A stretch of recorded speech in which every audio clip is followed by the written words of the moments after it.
still did not have any say in the government. Suppose कि school में जैसे कि to run the school administration, वहां पे क्या होते हैं, कुछ इंचार्जेस होते हैं, कुछ रूटीन इंचार्ज, कुछ डिसिप्लिन इंचार्ज, कुछ एकेडमिक इंचार्ज, कुछ सीसीए इंचार्ज, ठीक है। अगर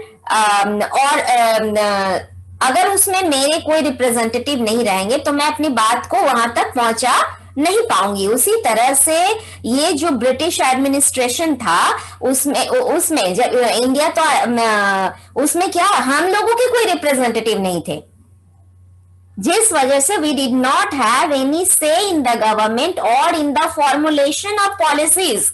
हम अगर कोई पॉलिसी अडॉप्ट करना चाहे, कुछ चेंजेस लाना चाहे, मेरे कोई रिप्रेजेंटेटिव वहां रहेंगे तब तो वो हमारे रिप्रेजेंटेटिव अभी के एडमिनिस्ट्रेशन में है ना। हम लोग वोट किए तो जो सरकार बनी वो कौन है, हमारे रिप्रेजेंटेटिव है, हमारी तरफ से वो एडमिनिस्ट्रेशन रन कर रहे हैं, समझ में आ रहा है। लेकिन उस समय ऐसा कुछ भी नहीं था।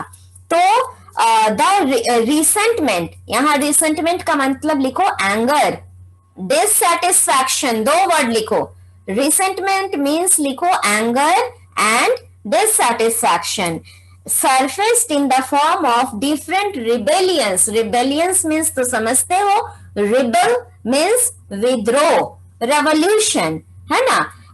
And subsequently later on gave the birth of Indian national movement. छिटपुट छोटे छोटे रिबेलियन, विद्रोह होने लगे और लास्ट में यही रिबेलियन एक बड़ा इंडियन नेशनल मूवमेंट का रूप ले लिया, ठीक है। Many political associations were formed, association बनने लगे to express the problems of Indians, but they were restricted to some parts of India. But ये जो एसोसिएशन बन रहे थे किसी किसी पार्ट में ही रह जा रहे थे। For example in 1876 Surendra Nath Banerjee established the Indian Association in Calcutta. अब है formation of Indian National Congress, इसको आप शॉर्ट फॉर्म में INC भी कह सकते हो। INC means Indian National Congress, ठीक है। अब क्या है तो इसको किसने बनाया? Indian National Congress was formed by A.O. Hume. ये A.O. ह्यूम कौन थे? He was a retired British official, British थे और हमारे फेवर में उन्होंने एक पार्टी स्टैब्लिश की, पार्टी का फॉर्मेशन किया जिसका नाम था Indian National Congress. In which year? 1885। किस साल में? 1885 में British retired officer A.O. Hume ने इंडियन नेशनल कांग्रेस सेटअप किया। He was supported by 72 educated Indian delegates. Educated Indian delegates, उनको हेल्प कितने लोगों ने किया? 72 Indian delegates from different regions of the country. वो 72 पीपल हमारे देश के डिफरेंट पार्ट्स से थे, वो सब एजुकेटेड थे। The first meeting of Indian National Congress took place in Bombay under the presidency of Umesh Chandra Banerjee. मैंने गलती कह दिया था, इस चैप्टर से भी आपको मैप वर्क करने हैं, ठीक है। मैप ऑफ इंडिया आपको पॉलिटिकल लाना होगा, जिस दिन स्कूल में होगा क्लास उस दिन मैं मैप वर्क करवाऊंगी। मिस मंडे को पहले पढ़ा लेने दीजिए, देखती हूँ कितना कंप्लीट करती हूँ, फिर मैं इसके मैप वर्क करवाऊंगी, ठीक है। ये फर्स्ट जो मुझे याद आ गया, आपको क्वेश्चन आएंगे, ये आपके 9th 10th के लिए भी है।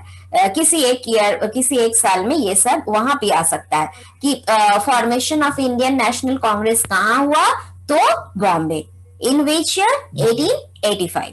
ठीक है, तो आपको बॉम्बे को लोकेट एंड लेबल करना होगा।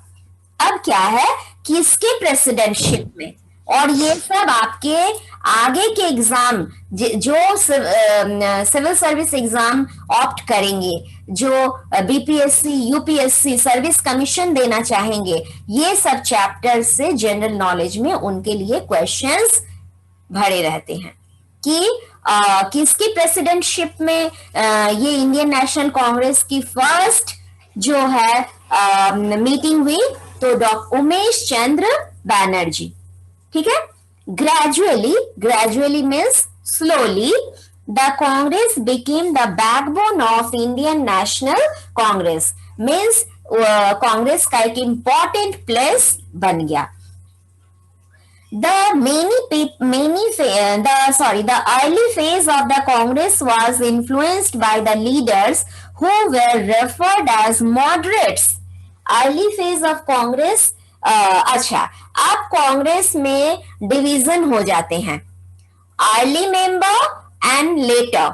अर्ली फेज कब से कब तक है, 1885 से 1905। आप नोट करो, फ्रॉम 1885 टू, हर बच्चे के पास पेंसिल होना चाहिए। आप बैक कैमरा ऑन करके दिखा सकते हो कि आप वर्क कर रहे हो, पेंसिल से आप नोट कर रहे हो, लिख रहे हो। हर बच्चा कर सकता है ऐसा, मुझे लगेगा कि आप सुन रहे हो, सिर्फ बैठ करके देख नहीं रहे हो। फ्रॉम 1885 टू 1905 ये क्या है, अर्ली फेज ऑफ कांग्रेस है, एंड 1905 से लास्ट तक वो क्या है, लेटर फेज ऑफ कांग्रेस। ये जो दो फेज है वो अर्ली फेज ऑफ कांग्रेस कहलाते थे moderates, they were polite in nature. Early phase के लीडर्स पोलाइट थे, बट वो they believe in 3 P's, protest, prayer and एक मिनट, प्रोटेस्ट, ये 3 P's में विश्वास करते थे, प्रोटेस्ट, प्रोपोगेशन, प्रेयर, ये सब। मतलब कि ये हमेशा एप्लीकेशन देना, ये करना, हमें आजादी दे दीजिए, हमें ये चाहिए, हमें वो चाहिए, प्रेयर। ठीक है, बट लेटर फेज के वो रेवोल्यूशनरी विचार के थे, थिंकिंग गर्म, मतलब वो लोग प्रेयर में बिलीव नहीं करते थे, वो हड़ताल, स्लोगन, बॉम्ब गिरा दो, ये कर दो।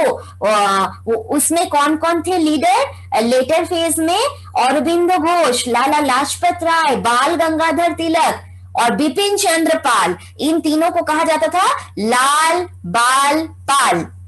लाल कौन हुए, लाला लाजपत राय, बाल कौन हुए, बाल गंगाधर तिलक, और पाल कौन हुए, बिपिन चंद्र पाल। इन लोग मतलब कि गरम नेचर के थे। ठीक है, और जो अर्ली फेज के थे वो लोग पोलाइट थे, हम्बल थे। ठीक है, तो आपने समझ लिया कि इंडियन नेशनल कांग्रेस सेटअप किसने किया, A.O. Hume. Alan Octavian. He was a retired British officer. ठीक है, and he was helped by 72 educated Indian delegates. Indian National Congress was divided into 2 phases, early phase and later phase.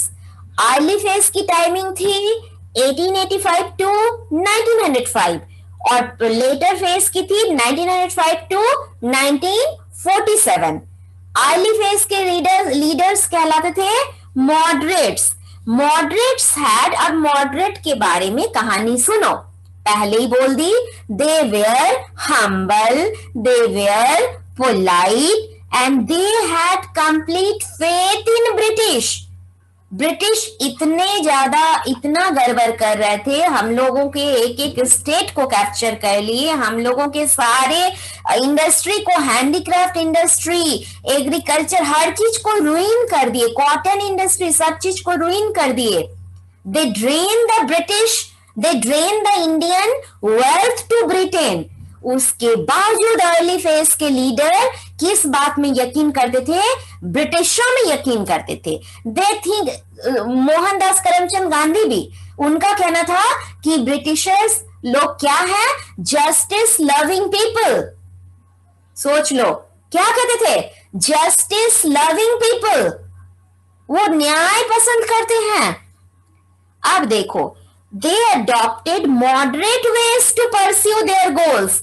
ये line लिखना, moderate के बारे में ये line लिखना। दे adopted, उसने क्या अडॉप्ट किया? मॉडरेट वे, मतलब कि पोलाइट वे, मतलब कि humble way to pursue their goals. अपने गोल क्या था? गोल क्या था, जल्दी बताओ। इन leaders to have a say in the government. ये ठीक है, और क्या था? फ्रीडम पाना, आजादी पाना, Freedom. आज पाना, है ना? फ्रीडम। हाँ, तो they adopted moderate ways to pursue their goals. अब देखो इनके डिमांड क्या थे, यहाँ पे टिक लगाओ, यहाँ पे लिखो 3 मार्क्स के क्वेश्चन पूछे जाते हैं। आपको 6 पॉइंट लिखने होंगे, एक पॉइंट हाफ मार्क्स के होंगे। ये जो क्वेश्चन है, what were the main demand of moderates, what were the main demand of moderates, इसमें 3 मार्क्स के क्वेश्चन पूछे जाएंगे। आपको 6 पॉइंट लिखने होंगे, एक पॉइंट हाफ मार्क्स के होंगे बेटा, ठीक है? तो मैं पढ़ती हूं, ठीक? एक क्लास पूरा होगा जिसमें सारे क्वेश्चन आंसर पूछूंगी, कैमरा ऑन करके आपको जवाब देना होगा, एकदम फेस टू फेस देखकर आप जवाब दीजिएगा, बिना बुक देखे, ठीक है? पढ़ाई पर ध्यान दीजिए, देखिएगा कि ईश्वर ने चाहा तो फाइनल एग्जाम हम लोगों के स्कूल में ही होंगे। देखिएगा कि उस समय तक सब कुछ थोड़ा सा नॉर्मल हो जाएगा, कि हम लोग हो सकता है अल्टरनेट जाकर के दे दें एग्जाम, है ना? तो बिल्कुल चोरी डकैती पर विश्वास मत कीजिए कि किसी के कॉपी देखकर लिख लूंगी, बुक खोलकर लिख लूंगी, नहीं। आप अपने पांव पे अपने कुल्हाड़ी मार रहे हो। इसके बाद 9th क्लास हो जाएगा, हर दिन तो एक जैसा नहीं रहेगा, उस समय तो स्कूल जाना होगा, तब क्या करोगे? तो पढ़ाई मस्ट, पढ़िए। तो फर्स्ट डिमांड थे, एक्सक्यूज मी मैम। हाँ सुनो, ध्यान से सुनो, have representative institution in the whole country for the welfare of the people. एक रिप्रेजेंटेटिव इंस्टीट्यूशन हो पूरे देश में, किस लिए? For the welfare of the people, Indian people की भलाई के लिए एक रिप्रेजेंटेटिव इंस्टीट्यूशन हो। नेक्स्ट है, create provincial legislative councils in all the provinces. Province क्या है बेटा, क्या बोली थी मैं? आज के डेट में प्रोविंस क्या है? State. हाँ, स्टेट। स्टेट। तो मॉडरेट्स के डिमांड थे कि प्रोविंशियल लेजिस्लेटिव काउंसिल सेटअप हो। लेजिस्लेटिव काउंसिल का मीनिंग जल्दी से मेरी भाषा में बता दो, मैंने सिखाए थे। लेजिस्लेटिव वर्ड का मीनिंग जल्दी बोलो। Appointment. To make appointment. To make law. To make law. Law making body. जिसने बोला अपॉइंटमेंट, वो तो मैं एग्जीक्यूटिव के लिए बोली थी कि एग्जीक्यूटिव, वो एग्जीक्यूटिव का मीनिंग नहीं होता अपॉइंटमेंट। एग्जीक्यूटिव मतलब को enforce the law, implement the law, but president के एग्जीक्यूटिव पावर में ये वर्ड याद रखने के लिए बोली थी कि अपॉइंटमेंट। उसके मीनिंग नहीं होते हैं बेटा, अपॉइंटमेंट के मीनिंग, एग्जीक्यूटिव के मीनिंग अपॉइंटमेंट नहीं होते हैं।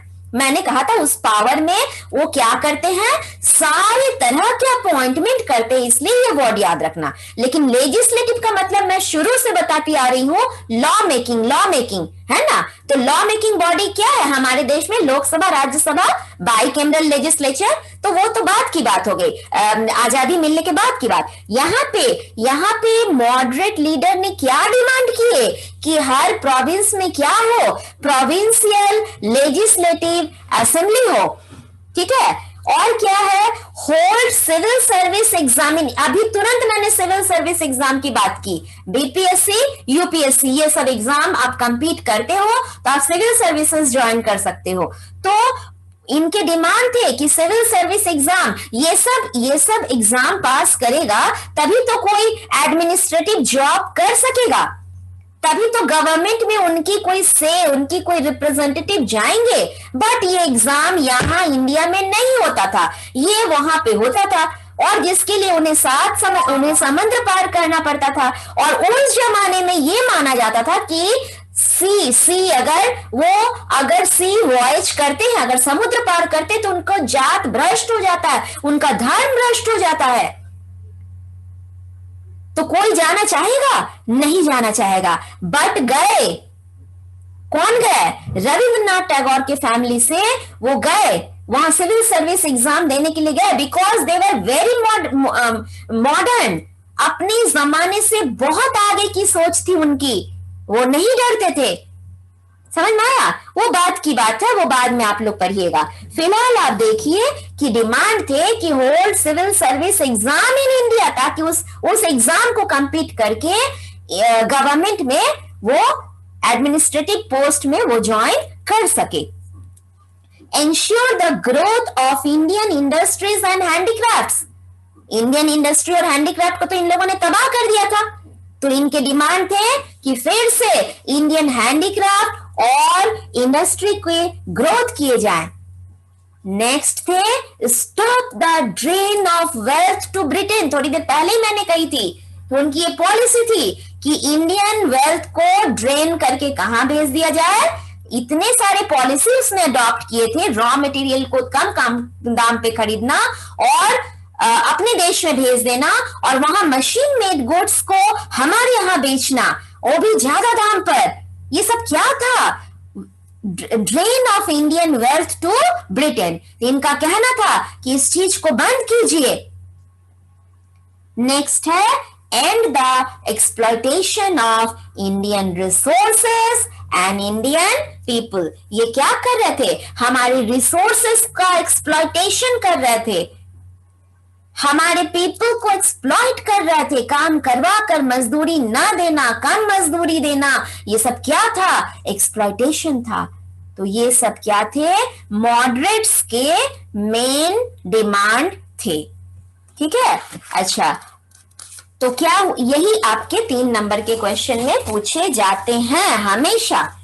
The prominent moderate leaders were, मैंने रेडिकल जो है वो लेटर फेज के लीडर्स रेडिकल कहलाए, अर्ली फेज के लीडर मॉडरेट कहलाए। तो मॉडरेट लीडर्स के नाम सुन लीजिए: Gopal Krishna Gokhale, Dadabhai Naoroji, Surendranath Banerjee, Pherozeshah Mehta, Mahadev Govind Ranade and Badruddin Tyabji and others.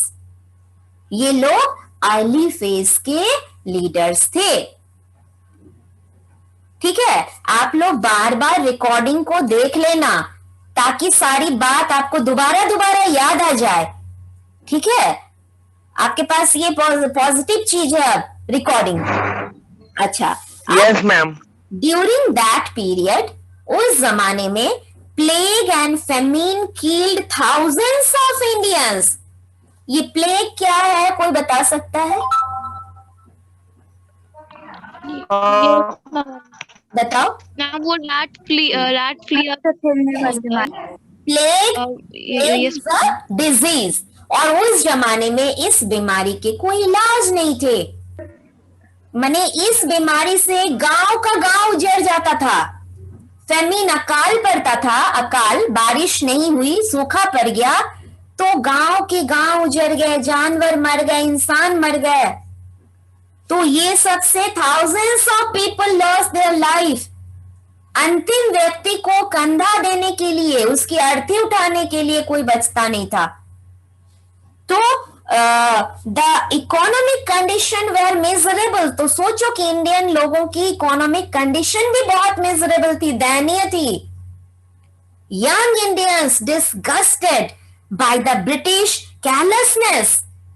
British की पॉलिसी से, ये सब अत्याचार से यंग इंडियंस वर डिसगस्टेड, वो अपसेट थे। were inspired by common people of Ethiopia। Young Indians अब बाहर के विदेशों के लोगों से इंस्पायर हो रहे थे, इथोपिया, जापान एंड रशिया। क्यों भाई, क्यों हो रहे थे? ऐसा क्या उन लोगों ने किया? तो हु रोज अगेंस्ट द ऑपरेशर्स, वहां के लोग अपने ऑपरेशर्स, जो उनको दबाता था, जो उनको सप्रेस करता था, जो उनके साथ अच्छा बर्ताव नहीं करता था, उनको वो, उनके अगेंस्ट में वो रिवोल्ट करते थे। ये बात यंग इंडियंस के दिमाग में घुस गई कि क्यों ना हम लोग भी ऐसा रिवोल्ट करें।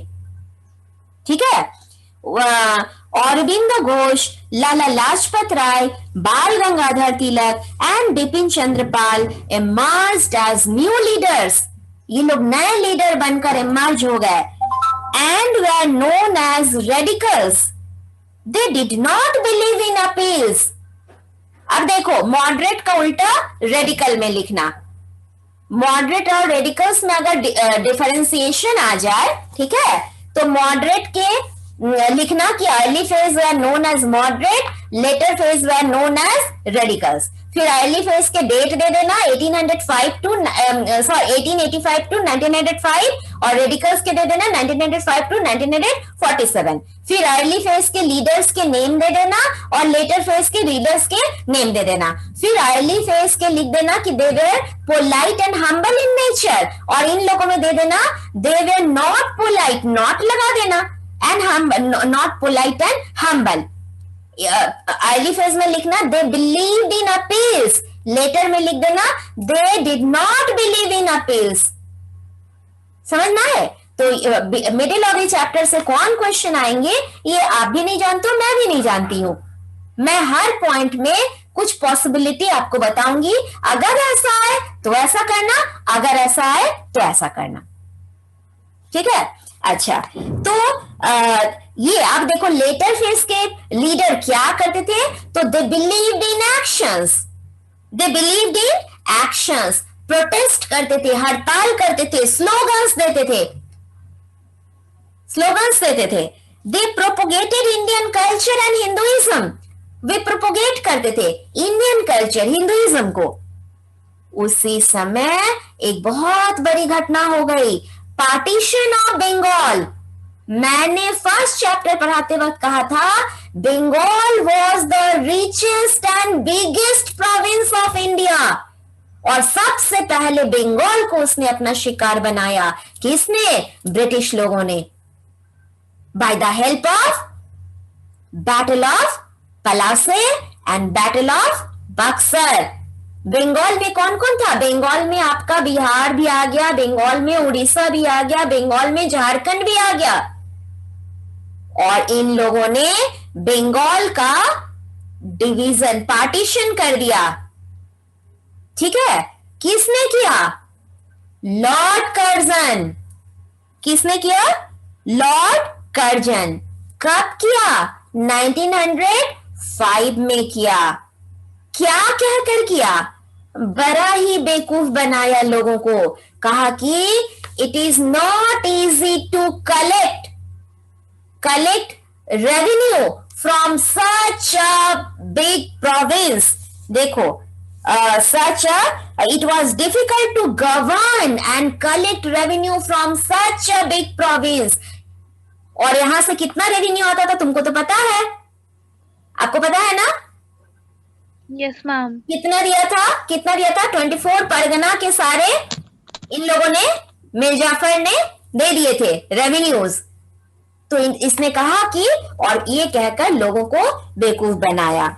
दो the official reason by the Britishers was, लेकिन ये करके British attacked the Hindu Muslim unity.